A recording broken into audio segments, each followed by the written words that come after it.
Governor Rick Scott has never seemed overly eager to talk to the media, but this weekend he actually offered to come to our studios for a lengthy sit-down interview. Scott is declaring victory after his first legislative session, and though he's still rather unpopular with many Floridians, Scott claims he's doing what he was elected to do. Now, I quizzed the governor on a wide range of topics, but no matter what the question, he seemed to arrive at the same answer. Let's talk about the bigger picture, if you will. You've said on a number bigger picture, as you know, is jobs and jobs and jobs. We have 1 million, and we've had success here. Yeah. We've got unemployment's gone from 12% in December down to 11.1%. That's the positive. It reflects a national trend. Yeah. So that's the positive. The negatives, we still have 1 million people out of work. Florida also has an unemployment rate nearly 3 points higher than the national average. Scott's remedy is a trickle-down program for corporations, lowering then eventually eliminating their taxes. Because if you have a choice between a location that has higher taxes and one that's lower, what are you going to do? The answer seems self-evident, but major employers like Google, Disney, Hewlett-Packard, and dozens of other Fortune 500 companies remain in California, where corporate taxes are far higher than Florida's.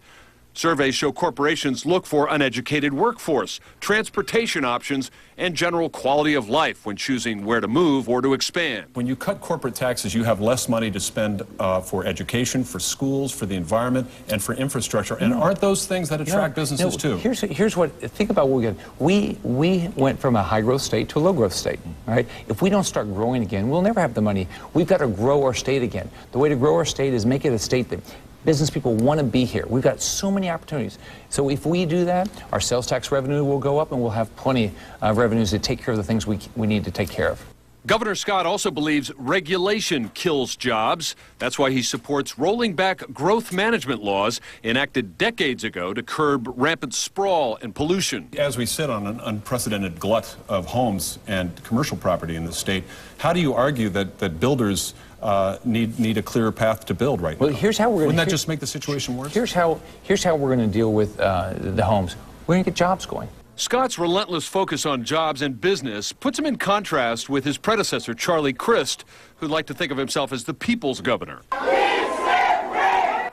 With an approval rating in the low 30s, Scott has often met with protesters and has been booed in public.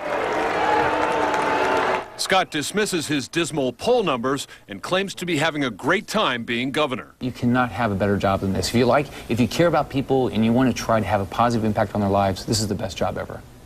Well, Governor Scott had no apologies for turning away high-speed rail and the thousands of jobs that would have been created in Florida. Today we found out that $2 billion of the money refused by the governor will now go to 15 other states. The federal government offered the state $2.4 billion for high-speed rail, a whole system between Tampa and Orlando. Scott rejected the money, citing concerns that the state would be stuck with billions in unexpected cost overrun.